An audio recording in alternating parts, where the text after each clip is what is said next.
Bonjour, c'est Madame Attali. Aujourd'hui, nous allons commencer le cours sur les RP qui peut signifier relations presse ou relations publiques. Alors, tout d'abord, une présentation générale du cours. Le cours propose une analyse du rôle des RP dans la stratégie de communication des entreprises, des enjeux des RP et des outils de communication qui vont avec.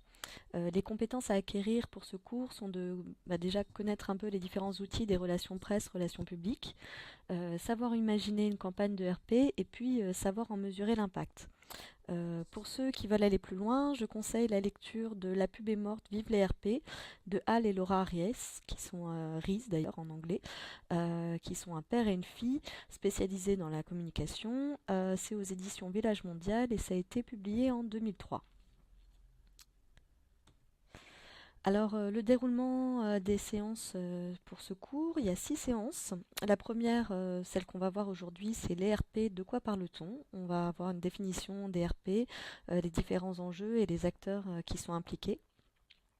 La séance 2, on verra les outils classiques des RP, communiqué de presse, dossier de presse, revue de presse.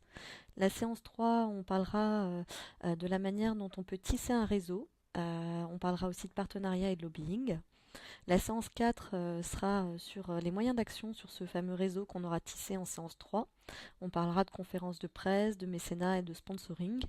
La séance 5, on essaiera de voir comment on peut mesurer l'impact d'une action d'RP. On parlera notamment de notoriété, d'image de marque et de e-réputation. Et enfin, la séance 6, on parlera de communication de crise et du point de vue des RP, puisque c'est une partie un peu spécifique de ces relations, presse et public. Alors, au niveau de la méthode pédagogique, tout d'abord, on va étudier des notions dans ce cours, et puis ces notions seront illustrées par des vidéos et des articles de journaux, parfois des liens web, et donc je vous demande de bien vouloir visionner et lire attentivement les documents indiqués. Je vous donnerai des guides de lecture d'ailleurs. Et puis, ce que je vous demande en termes de contrôle continu, c'est de réaliser un communiqué de presse. Vous choisissez le thème au choix. Par exemple, ça peut être la prochaine soirée à laquelle vous souhaiteriez participer, ça peut être le nouveau produit que vous avez acheté et que vous avez trouvé sympathique, etc. Vous vous mettez à la place des communicants et vous rédigez le communiqué de presse. La méthodologie pour rédiger le communiqué de presse, vous l'aurez à la prochaine séance. J'aimerais récupérer ces documents avant le 20 décembre. Voilà, un communiqué de presse, c'est une page maximum, mais de toute façon, on en reparlera. Alors, cette première séance, les RP, de quoi parle-t-on? Donc tout d'abord, que sont les RP? Alors RP, c'est un acronyme, c'est-à-dire des lettres qui signifient à la fois relations publiques, qu'on appelait anciennement les relations publiques QE à la fin. Vous comprendrez un petit peu pourquoi après. Et puis, RP, ça marche aussi pour relations presse. Donc en fait, les RP, ça regroupe ces deux activités que sont les relations publiques et les relations presse à travers une activité plus globale qu'on pourrait appeler de relations avec les publics, qu'ils soient grand public, donc l'ensemble de la population, vous, moi, ou des leaders d'opinion ou encore des personnages publics d'influence. Les RP jouent aujourd'hui un rôle central pour les institutions, les associations ou encore les entreprises et leurs marques. En effet, la communication relationnelle auprès des publics clés, c'est-à-dire des publics importants pour les différentes organisations et de leurs parties prenantes, c'est-à-dire les gens impliqués auprès de ces publics clés, cette communication relationnelle, c'est devenu un levier incontournable de l'opinion et de la réputation d'une marque ou d'une entreprise ou même d'une association. Les enjeux des RP sont multiples. Je les ai synthétisés en 4 grands enjeux. Le premier, c'est de promouvoir une image, donc une image corporate, c'est-à-dire une image d'entreprise, ou une image de marque, ou une image institutionnelle, vers un public ciblé. La deuxième, c'est de crédibiliser un discours d'entreprise en transmettant une information précise et maîtrisée, parce qu'on voit bien qu'avec l'arrivée d'Internet, il est de plus en plus difficile de maîtriser l'information. La troisième, c'est de répondre à une attaque publique ou à une situation de crise, donc on en parlera plus précisément en séance 6.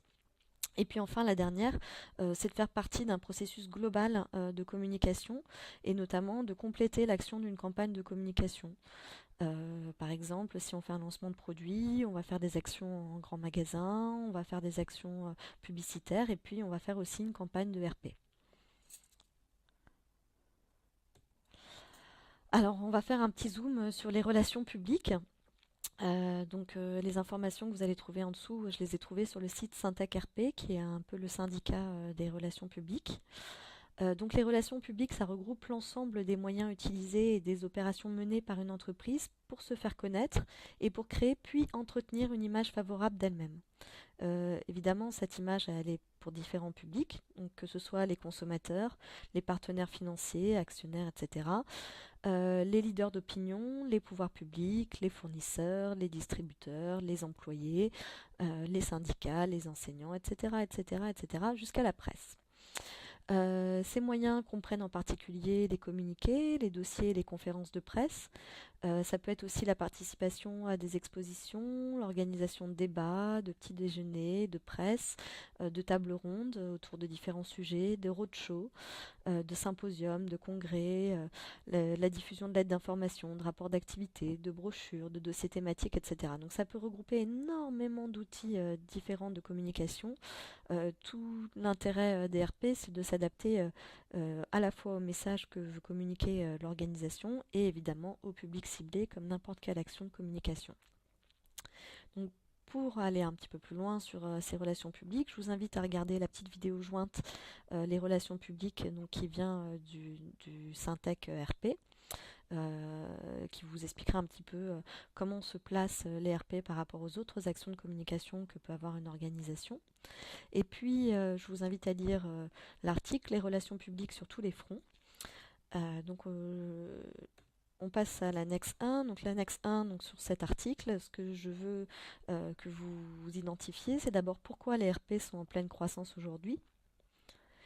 Et deuxièmement, comment, pour augmenter la crédibilité du message des entreprises, les agences de RP sont présentes sur tous les fronts des relations presse traditionnelles, à travers les communiqués, les conférences de presse, etc., au web 2.0, donc le web collaboratif, avec la présence sur les réseaux sociaux, etc.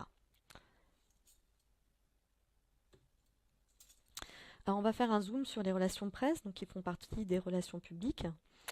Ma source pour cette partie sur les relations presse, c'est l'Union nationale des attachés de presse et des professionnels de la communication.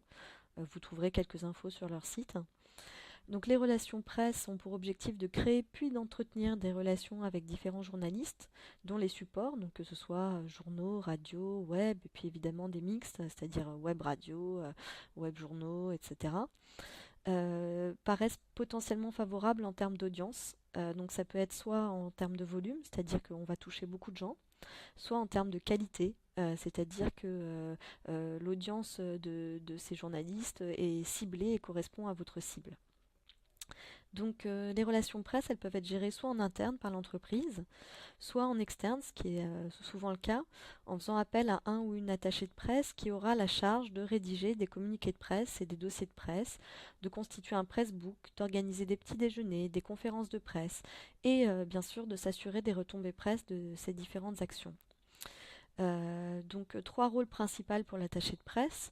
L'attaché de presse doit représenter l'entreprise ou la marque ou l'organisation auprès des médias en répondant d'une part aux sollicitations des journalistes et puis d'autre part en les alimentant avec des informations pertinentes. Le deuxième rôle de l'attaché de presse, ça va être d'élaborer une stratégie de relations presse en choisissant les bons médias, les bons outils et le bon angle de communication pour chaque intervention. Et puis le troisième rôle de l'attaché de presse, ça va être de mesurer les retombées presse et ainsi d'évaluer l'efficacité de son action. Donc pour réussir ses missions, l'attaché de presse doit posséder un bon fichier presse.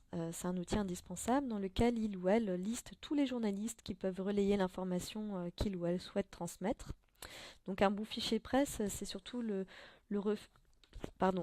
reflet d'une relation établie entre l'attaché de presse et les journalistes, qui sont par ailleurs très sollicités et souvent sous pression pour boucler leurs articles. Le cœur du travail de l'attaché de presse, ça va donc être de créer des relations de proximité avec les journalistes afin que ceux-ci relaient au mieux les informations que l'attaché doit diffuser pour le compte de ses clients. Pour compléter cette définition, je vous invite à regarder la vidéo Attaché de presse pour elle.be. C'est une attachée de presse qui va vous expliquer un petit peu mieux son travail, voilà, un petit peu plus en profondeur. Et je vous invite surtout à lire le dossier Les relations presse de stratégie.fr. Donc les relations presse de stratégie.fr, on est dans l'annexe 2. Ce que je voudrais que vous observiez et reteniez dans ce dossier, c'est premièrement l'analyse des changements du métier des RP, notamment dû aux facteurs économiques, donc le contexte de crise, etc., et aux facteurs technologiques, le développement de la communication multicanale et du web en particulier. Le deuxième point que je voudrais vous constatiez, c'est le constat des difficultés de la presse et comment les RP s'y adaptent. Et puis enfin, le troisième point, c'est en fin de dossier, il y a des exemples concrets d'innovation qui sont liés à cette évolution des relations presse. Je pense que c'est un bon moyen de vous rendre compte précisément à quoi correspond cette évolution. Voilà, la séance d'aujourd'hui sur les relations presse, qu'est-ce que c'est, est terminée. Si vous avez des questions, vous pouvez me contacter à cours.communication.ilsi@gmail.com. N'hésitez pas et à très bientôt pour la deuxième séance.